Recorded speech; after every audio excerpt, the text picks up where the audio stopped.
Hi, இன்றைக்கி நம்ம kitchen ரெசிப்பியில் white veg kurma எப்படி செய்யலாம்னு வாங்க பார்க்கலாம். இது இட்லி, தோசை, சப்பாத்தி, பூரி எல்லாத்துக்குமே நல்லாயிருக்கும். சோம்பு, கல்பாசி, பிரிஞ்சி இலை, பட்டை, லவங்கம் எல்லாத்தையும் எடுத்து வச்சுருக்கேன். பட்டாணி, கேரட்டு, உருளைக்கிழங்கு, பீன்ஸ் எல்லாத்தையும் கட் பண்ணி வச்சுருக்கேன். வெங்காயம், தக்காளி கட் பண்ணி வச்சுருக்கேன். இப்போ ஒரு வானலில் தேவையான அளவுக்கு எண்ணெய் சேர்த்துருக்கேன். இது கூட பட்டை, லவங்கம் எல்லாத்தையும் சேர்த்துக்கலாம். சோம்புலாம் சேர்த்து நல்லா வதக்கிக்கோங்க. இது வதக்கினதுக்கப்புறம் இது கூட ஒரு 2 கொத்து கருவேப்பிலை, பச்சை மிளகாய், வெங்காயம் எல்லாத்தையும் சேர்த்து வதக்கிக்கலாம். வெங்காயம் ரொம்ப வதங்கக்கூடாது. இது கூட இஞ்சி பூண்டு பேஸ்ட்டு சேர்த்துக்கிறேன்.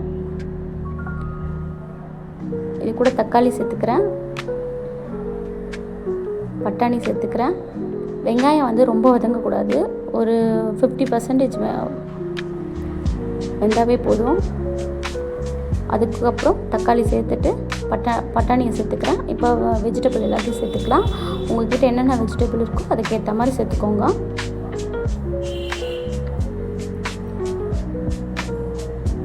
பாருங்கள், இதை நல்லா கிளறி விட்டுக்கலாம்.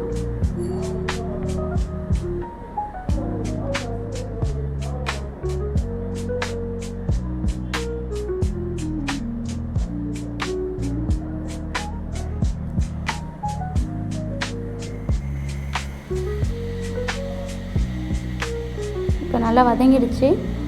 தேவையான அளவு உப்பு சேர்த்துக்கிறேன்.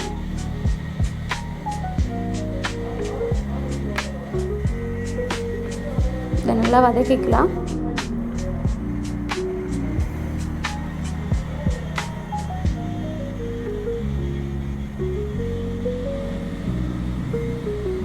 இது கூட தேவையான அளவு தண்ணி சேர்த்து நல்லா வேக வச்சுக்கலாம்.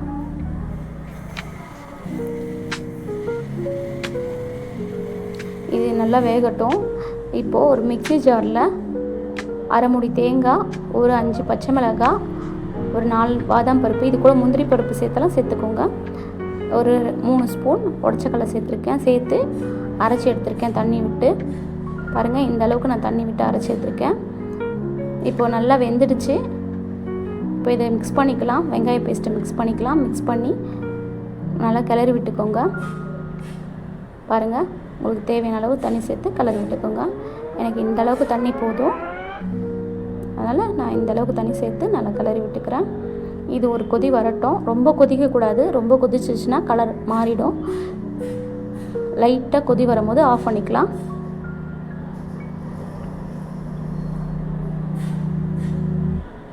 காயெல்லாம் நல்லா வெந்து வந்துடுச்சு.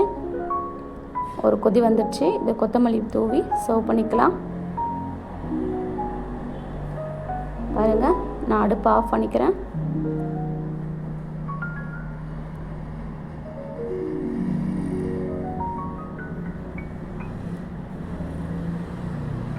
இதை எடுத்து சர்வ் பண்ணிக்கலாம்.